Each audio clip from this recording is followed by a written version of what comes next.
جناب قائد تحریک اسلامی مولانا سید ابو الاعلی مودودی، السلام علیکم ورحمۃ اللہ۔ السلام ورحمۃ اللہ۔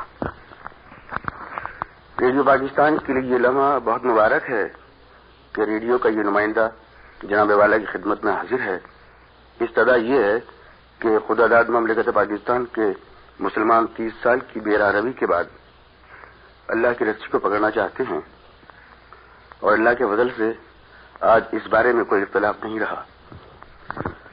مولانا محترم، رہنما تو اور بھی ہیں، لیکن ہماری پریشان خیالی کا عالم یہ ہے کہ پہچانتا نہیں ہوں ابھی راہبر کو میں۔ آج صراط مستقیم پر گامزن ہونے کے لیے ہم ہادی برحق صلی اللہ علیہ وسلم کے رہنمائی کے طالب ہیں، تاکہ ہماری دنیا اور دین دونوں سنور سکیں۔ مولانا محترم، پہلی گزارش تو یہ ہے کہ ہمیں رسول کریم صلی اللہ علیہ وسلم کے طرز حکومت کے بارے میں کچھ معلومات بہم فرمائیں۔ دوسری بات یہ ہے کہ آج کے دور میں ہم اس طریقے حکومت کو کس طرح اپنا سکتے ہیں۔ آج کے دور میں ایک ترقی یافتہ مملکت کے حسن قبا کو پرکھنے کے لیے 4 پہلوؤں سے جائزہ لیا جاتا ہے۔ اقتدار اعلیٰ کس کو حاصل ہے، مقننہ کی نوعیت اور اختیارات و حدود کیا ہیں، عدلیہ کس حد تک آزاد اور بے لاگ ہے، انتظامیہ کی حدود، اختیارات اور خصوصیات کیا ہیں۔ اس نقطۂ نگاہ سے آپ سے درخواست ہے کہ آپ رسول کریم صلی اللہ علیہ وسلم کے عہد مبارک پر روشنی ڈالیں، ہمیں آج کے لیے، آنے والے کل کے لیے، بلکہ ہمیشہ کے لیے اللہ اور اس کے رسول صلی اللہ علیہ وسلم کے احکامات اور ارشادات کے مطابق زندگی بسر کرنے کی قرینہ کی تلاش ہے۔ میرے ہمراہ عبدالوحید خان صاحب ہیں جو آپ سے ضمناً استفسار فرمائیں گے۔ جناب والا، میری پہلی گزارش تمام ہوتی ہے۔ مجھے بڑی خوشی ہے کہ آپ نے مجھے یہ موقع دیا کہ میں ملک کے مسلمانوں کو عموماً اور ملک کے حکمرانوں کو خصوصاً یہ بتاؤں کہ رسول اللہ صلی اللہ علیہ وسلم نے جو نظام حکومت قائم کیا تھا اس کی بنیاد اور اس کی شکل کیا تھی۔ بنیادی طور پر جو چیز رسول اللہ صلی اللہ علیہ وسلم نے پیش کی وہ یہ تھی کہ اقتدار اعلیٰ اللہ تعالی کے سوا کسی اور کا نہیں۔ زمین خدا کی ہے، ہوا اور پانی اور روشنی جس پر ہم زندگی بسر کرتے ہیں سب خدا کا ہے۔ یہ جسم جو ہمیں حاصل ہے اور اس کی جو طاقتیں ہیں، اس کے جو اعضاء ہیں، سب کچھ خدا کے بخشے ہوئے ہیں۔ ہمیں یہ حق پہنچتا ہی نہیں کہ ہم خود اقتدار اعلیٰ کا دعویٰ کریں یا کسی ایسے شخص کا دعویٰ قبول کریں جو اقتدار اعلیٰ کا مدعی ہو۔ تو حضور نے پہلی بات جو انسان کے ذہن نشین کی اور اس پر ایمان لانے کی دعوت دی وہ یہ تھی کہ ملک بھی اللہ تعالیٰ کا ہے اور حکم بھی اللہ تعالیٰ کا ہے، اور کسی کو انسانوں کے لیے قانون بنانے کا حق نہیں ہے۔ دوسری بات جو اسی طرح سے بنیادی اہمیت رکھتی ہے وہ یہ ہے کہ حضور نے یہ بتایا کہ اللہ تعالیٰ انسانوں کو براہ راست قانون نہیں دیتا بلکہ اپنے رسولوں کے ذریعے سے دیتا ہے۔ رسول اللہ صلی اللہ علیہ وسلم کسی کے منتخب کیے ہوئے حکمراں نہیں تھے، نہ خود بنے ہوئے حکمراں تھے، بلکہ اللہ تعالیٰ نے آپ کو مقرر کیا تھا کہ وہ لوگوں کو تعلیم بھی دیں، لوگوں کی تربیت بھی کریں، ان کے ذہن و اخلاق ٹھیک کریں اور اللہ تعالیٰ کے احکام پہنچائیں، اور جو لوگ ان کو احکام کو قبول کریں اور ان پر ایمان لائیں ان کے اوپر ان احکام کو نافذ فرمائیں۔ تیسری اہم چیز جو رسول اللہ صلی اللہ علیہ وسلم نے اللہ تعالیٰ کی طرف سے انسانوں کو پہنچائی اور اس پر ایمان لانے کی دعوت دی وہ آخرت کا تصور ہے۔ اگر انسان اپنے آپ کو اللہ تعالیٰ کے سامنے جواب دہ نہ سمجھے اور اس کو یہ یقین نہ ہو کہ ایک دن مجھے مر کر اپنے خدا کے سامنے جانا ہے اور اپنے تمام اعمال کا جواب دینا ہے تو وہ نہ اسلام کے راستے پر چل سکتا ہے نہ حقیقت میں ایک صحیح انسان بن سکتا ہے۔ ان تین چیزوں کو رسول اللہ صلی اللہ علیہ وسلم نے پورے 13 سال مکہ معظمہ میں دعوت و تبلیغ کے ذریعے سے لوگوں کے سامنے پیش کیا، اور جن لوگوں نے ان چیزوں کو مان لیا ان کی آپ نے جماعت بنائی۔ اسی طرح سے رسول اللہ صلی اللہ علیہ وسلم کے زمانے قیام مکہ کے آخری 3 سال ایسے تھے جن میں مدینہ طیبہ کے باشندوں کی ایک چھوٹی سی جماعت ایمان لے آئی اور اس نے حضور کی اس دعوت کو قبول کیا اور آپ کو دعوت دی کہ آپ مدینہ طیبہ تشریف لائیں۔ حضرت عائشہ نے بہت صحیح بات کہی ہے کہ مدینے کو قرآن نے فتح کیا، یعنی کوئی تلوار نہیں تھی، کوئی طاقت نہیں تھی جس سے مدینے کے لوگ تابع فرمان بنے ہوں، بلکہ قرآن مجید جب ان کو پہنچا اور قرآن مجید کی جو مکہ معظمہ میں صورتیں نازل ہوئی تھیں وہ ان کو بتائی گئیں، ان کو سنائی گئیں، انہوں نے ان کو حفظ کیا، یاد کیا۔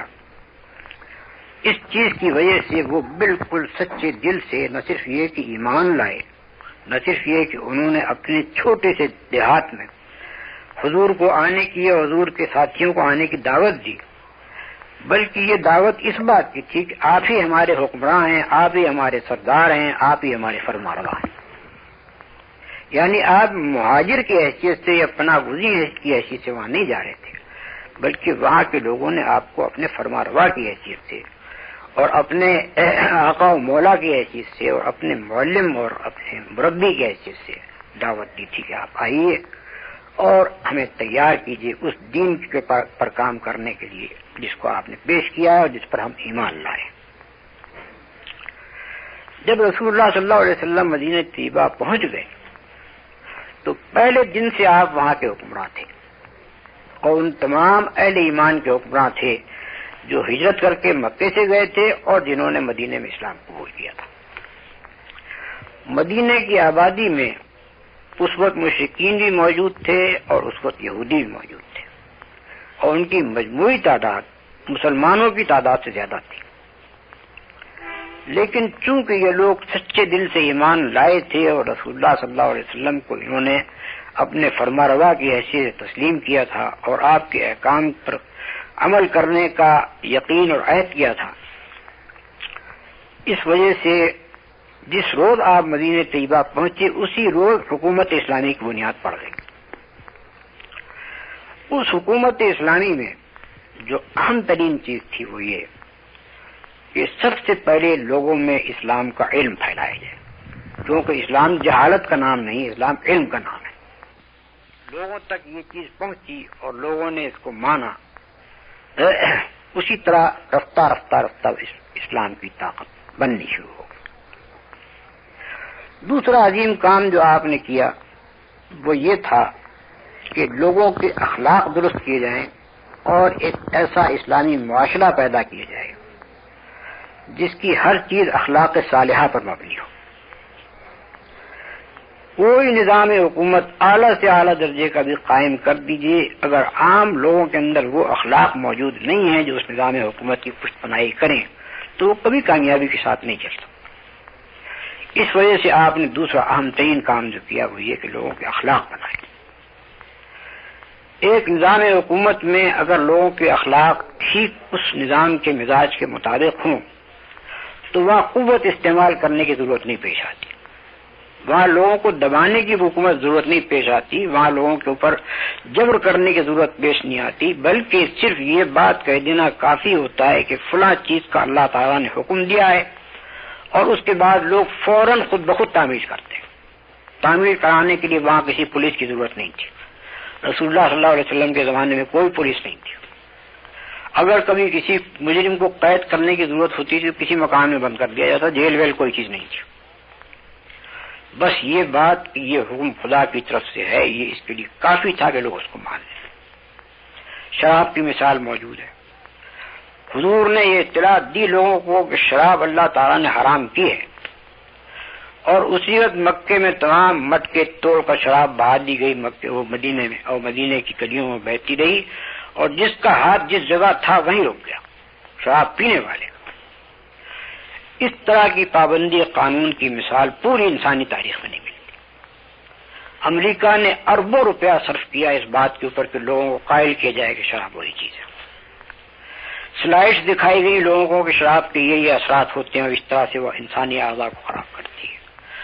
ڈاکٹروں کی رائے شائع کی گئی، بڑے پیمانے پر لوگوں کی رائے تیار کر کے 18th امینڈمنٹ پاس کرائی جس میں شراب کو ممنوع قرار دیا گیا تھا. جس روز شراب کو ممنوع قرار دیا گیا اس کے دوسرے دن سے بدترین قسم کی شرابیں امریکہ میں پھیل گئی، یہاں تک کہ پوری قوم کو معلوم ہوا کہ بندی شراب کی وجہ سے لوگ زہر کھا رہے ہیں. اتنی زہریلی چیزیں پھیلنی شروع ہو گئی اور آخرکار وہ حکم واپس لینا پڑا.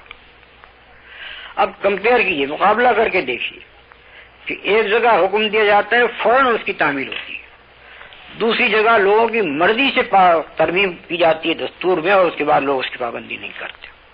معلوم ہوا کہ ایمان بنیاد ہے تمام ایک صحیح نظام حکومت کو چلانے کی، اور اس کے پیچھے اخلاق. یہ دونوں چیزیں موجود نہ ہوں تو آپ کوئی نظام بنا لیجئے، اچھے سے اچھا نظام بنا لیجئے، کاغذ پر بہترین نظام تیار کر لیجئے، زمین پر وہ کبھی قائم نہیں ہوگا.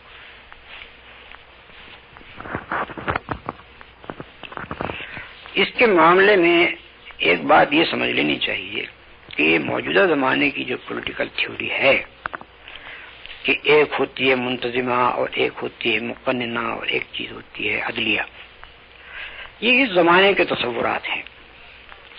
جہاں تک رسول اللہ صلی اللہ علیہ وسلم کا تعلق تھا، حضور قانون دینے والے بھی تھے، حضور جج بھی تھے، حضور فوجوں کے قائد بھی تھے، حضور ملک کے نظم و نسق کو چلانے والے بھی تھے. ایک ہی شخصیت میں تمام قوتیں و طاقتیں جمع تھیں، اور یہ اللہ تعالیٰ کے مقرر کیے ہوئے نبی کے اندر تھی.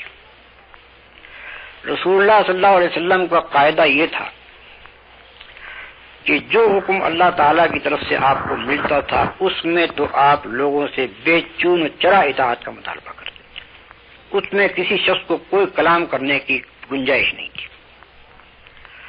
لیکن اگر آپ خود کسی مسئلے میں کوئی رائے قائم فرماتے تھے تو صحابہ کرام پوچھتے تھے کہ حضور یہ اللہ تعالیٰ کا حکم ہے یا آپ کی رائے ہے. جب آپ فرما دیتے تھے کہ نہیں میں اپنی رائے سے یہ بات کہہ رہا ہوں تو صحابہ کرام کو پوری آزادی آپ دیتے تھے کہ وہ اس سے اختلاف کریں، دوسری تجاویز پیش کریں، اور ان کی تجاویز کے مطابق فیصلہ کیا جاتا تھا. بڑا مشہور واقعہ ہے جنگ بدر کے موقع پر جب آپ نے جا کر ایک مقام پر کیمپ کیا تو ایک صحابی نے اٹھ کر پوچھا کہ یہ اللہ تعالیٰ کے حکم سے یہ جگہ آپ نے منتخب فرمائی ہے یا خود آپ کی اپنی رائے ہے؟ آپ نے نہیں، میں نے خود یہ جگہ تجویز کی ہے. انہوں نے کہا ہمارے نزدیک فلاں مقام جو ہے وہاں کیمپ کرنا زیادہ مفید ہوگا اس جگہ کی وجہ سے، اور آپ نے ان کی رائے قبول فرمائی. اس سے آپ اندازہ کیجئے کہ رسول اللہ صلی اللہ علیہ وسلم دو طرح کی تربیت دے رہے تھے لوگوں.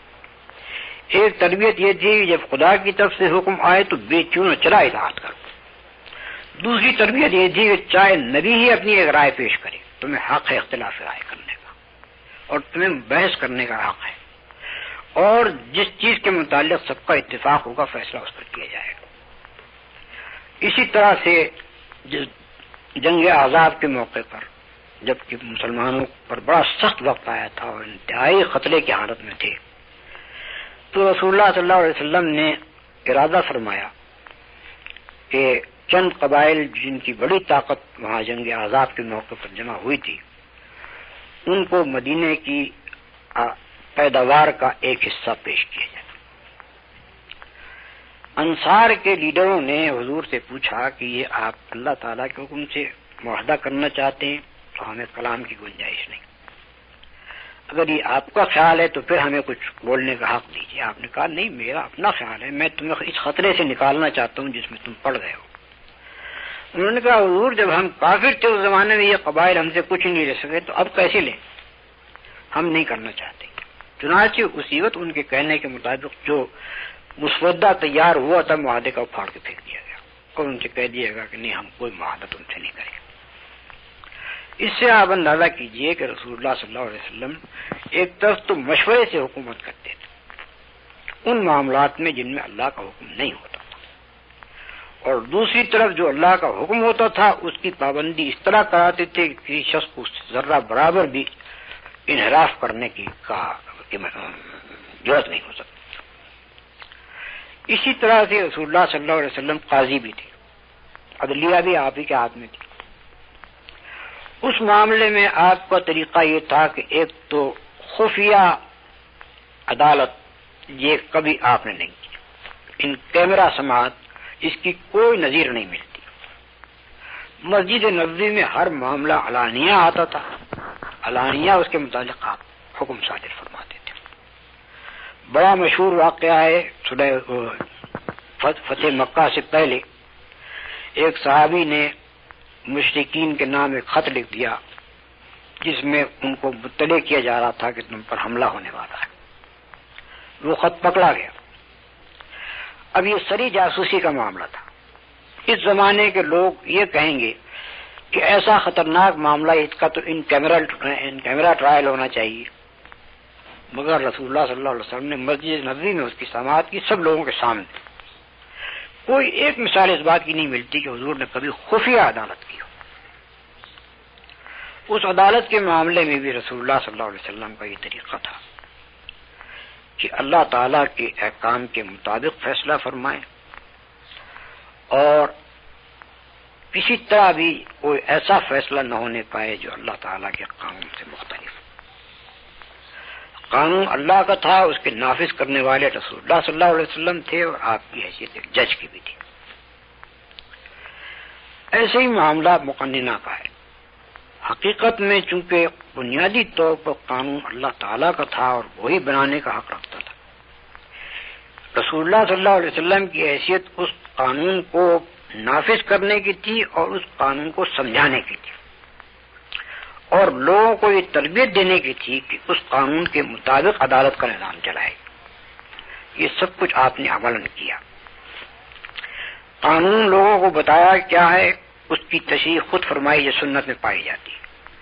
قرآن مجید میں بڑے مختصر الفاظ میں مثلا حکم دیا گیا کہ چور کا ہاتھ کاٹ دو، اس سے زائد کوئی حکم قرآن میں نہیں ملتا۔ رسول اللہ صلی اللہ علیہ وسلم نے تفصیل سے بتایا کہ اس حکم پر عمل کن حالات میں ہوگا، کن حالات میں نہیں ہوگا، اس پر عمل کس طرح ہوگا۔ یہ ساری چیزیں رسول اللہ صلی اللہ علیہ وسلم کے عمل سے معلوم ہوئی کہ یہ قانون کا منشا ہے، اور وہ قانون خدا کا شکر ہے کہ جیسے قرآن موجود ہے اسی طرح سنت بھی آج موجود ہے۔ اس میں حضور خود قانون ساز نہیں تھے، بلکہ اللہ تعالیٰ نے آپ کو جس طرح سے قرآن کے احکام پہنچائے تھے اسی طرح سے اللہ تعالیٰ نے آپ کو یہ بھی بتایا تھا کہ ان احکام کو نافذ کرنے کا طریقہ کیا ہے۔ اس عدلیہ میں جو آپ نے قائم کی تھی، اس عدلیہ میں آپ کی حیثیت یہ تھی کہ آپ اللہ تعالیٰ کے دیے ہوئے حکم کے مطابق اور اس کی دی ہوئی ہدایات کے مطابق احکام کو نافذ کریں۔ نافذ کرنے کے معاملے میں آپ نے یہ طریقہ مقرر کیا تھا کہ تمہارے درمیان اگر آپس میں کوئی جھگڑا ہو یا کوئی شخص کسی جرم کا ارتکاب کرے تو خود جہاں تک ہو سکے معاملے کو طے کر کے ختم کرو، لیکن میرے پاس آئے گا تو پھر میں عدالتی فیصلہ کروں گا۔ یعنی یہ آپس میں مصالحات کر لو، ٹھیک ہے، مجھ تک پہنچاؤ نہیں، لیکن عدالت میں جب معاملہ آ جائے تو پھر کسی سفارش کا کوئی سوال نہیں ہے، اس بات کا کوئی سوال پیدا نہیں ہوتا کہ آپ عدالت میں آنے کے بعد کہیں کہ میں اس کو معاف کرتا ہوں۔ کوئی معافی نہیں عدالت میں آنے کے بعد، پھر عدالت کا فیصلہ نافذ ہو۔ موجودہ زمانے کے سیاسی نظریات کو بنیاد بنا کر اس زمانے کے معاملات کو اچھی طرح نہیں سمجھا جا سکتا۔ مثلا اس زمانے میں یہ ایک سوال پیدا ہوتا ہے کہ انتظامیہ کے حدود کیا ہیں اور عدلیہ کے حدود کیا ہیں، مقننہ کے حدود کیا ہیں۔ اس زمانے میں پوزیشن یہ تھی کہ رسول اللہ صلی اللہ علیہ وسلم کے تشریف لے جانے سے پہلے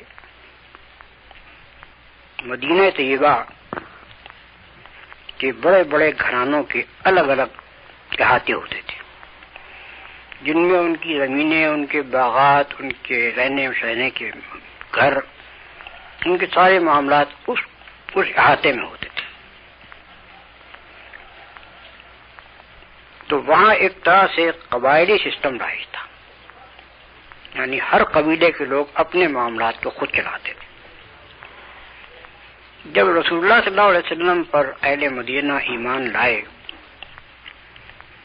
تو حضور نے خود ان کی درخواست پر مدینے میں 12 نقیب مقرر کر دیے، ایمان لانے والوں میں سے جو زیادہ قابل، زیادہ با اثر اور زیادہ قابل اعتماد تھے. یہ 12 نقیب گویا کہ اپنے اپنے قبیلے کے معاملات کو چلانے والے تھے. وہاں کوئی میونسپیلٹی نہیں تھی، کوئی شہری ریاست باقاعدہ نہیں تھی. قبیلوں ہی کے سرداروں میں سے جو بہترین آدمی مسلمان تھے ان کو آپ نے سردار بنا دیا. جب آپ خود مدینہ تشریف لے گئے تو اس نظام کو آپ نے برقرار رکھا. فرق جو کچھ واقع ہوا وہ یہ کہ جو مشرک باشندے تھے مدینے کے، ان کے بجائے سرداری کا مقام ایمان لانے والوں کو حاصل ہو گیا، اور مشرکین پیچھے ہٹتے چلے گئے اور ان میں سے لوگ مسلمان ہوتے چلے گئے. اس طرح سے جو حضور کی نے مجلس شورا اپنی بنائی، جس کو آپ مجلس شورا اس زمانے کے لحاظ سے کہیں گے، اس کی پوزیشن یہ تھی کہ جو با اثر اور قابل لوگ تھے، خواہ وہ مہاجرین میں سے ہوں اور خواہ وہ انصار میں سے ہوں، ہر اہم موقع پر، ہر معاملے میں جب ضرورت ہوتی تھی مشورے کی، ان لوگوں کو بلا لیا جاتا تھا. وہ کسی کے منتخب کیے ہوئے نہیں تھے، کوئی الیکشن ان کا نہیں ہوا تھا، بلکہ جو ایسے با اثر لوگ تھے اور ایسے ذی علم اور سمجھدار لوگ تھے کہ اگر اس زمانے کے لحاظ سے الیکشن بھی ہوں تو انہی کو منتخب کیا جاتا. وہی لوگ آپ کی شورا کے لوگ تھے، معاملات سارے ان کے سامنے پیش کر کے جہاں جہاں بھی مشورے کی ضرورت ہوتی تھی ان سے مشورہ لیا جاتا تھا. مدینہ سے باہر جب اسلامی مملکت پھیلنی شروع ہوئی، اس وقت پھر نظام کی صورت یہ تھی کہ مختلف علاقوں میں گورنر مقرر کر دیے گئے تھے، اور وہی ایک طرح سے جنگی سردار بھی تھے. کوئی باقاعدہ فوج نہیں تھی اس زمانے میں، بلکہ والنٹیئرز تھے، والنٹیئر آرمی تھی. رضاکارانہ طور پر جو لوگ جہاد کے لیے آتے تھے، جو ان کی سرکردگی میں جہاد کی اگر ضرورت پیش آتی ہے کرتے تھے. اس کے ساتھ حضور نے ایسے لوگ مقرر کیے مختلف علاقوں میں جو باشندوں کو اسلامی تعلیم دیں. تعلیم سے مراد یہ نہیں ہے کہ ان کو لکھنا پڑھنا سکھائیں، تعلیم سے مراد یہ ہے کہ قرآن مجید ان کو یاد کرایا جائے اور ان کو سمجھایا جائے، رسول اللہ صلی اللہ علیہ وسلم کی سنت سے ان کو آگاہ کیا جائے. زیادہ تر لوگ زبانی تلقین سے مسلمان ہو رہے تھے اور زبانی تلقینی سے ان کی ذہنی تربیت کی جا رہی تھی. مکہ معظمہ جب فتح ہوا تو حضرت معاذ بن جبل کو رسول اللہ صلی اللہ علیہ وسلم نے مقرر کیا کہ اہل مکہ کو دین سمجھائیں. گورنر اور شخص تھا اور اہل مکہ کو دین سمجھانے والا اور شخص تھا. زکوٰۃ کے نظام کی صورت یہ تھی کہ مختلف علاقوں میں جو لوگ اپنے اپنے قبیلوں کے سردار تھے انہیں کے سپرد یہ کام کیا گیا کہ وہ زکوٰۃ کی تحصیل کریں. اسی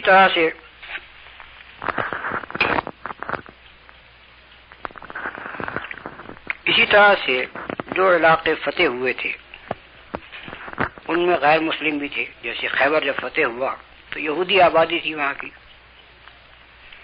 ان سے جب مصالحت اس بات پر ہوئی کہ وہ باغات کا کام کریں گے، کاشت کا کام کریں گے، اور جو پیداوار ہوگی وہ نصف اسلامی حکومت لے گی اور نصف ان لوگوں کو ملے گا. تو اس طرح کے خراج کو وصول کرنے کے لیے کوئی مستقل ادارہ نہیں تھا، بلکہ سال کے خاتمے پر کسی موضوع تعین آدمی کو مقرر کر دیا جاتا تھا کہ وہ جائے اور جا کر وہاں کی پیداوار کو دیکھے اور دیکھ کر یہ فیصلہ کرے کہ کتنا نصف حصہ اسلامی حکومت کے پاس یا جن لوگوں کو اس میں حق دیا گیا تھا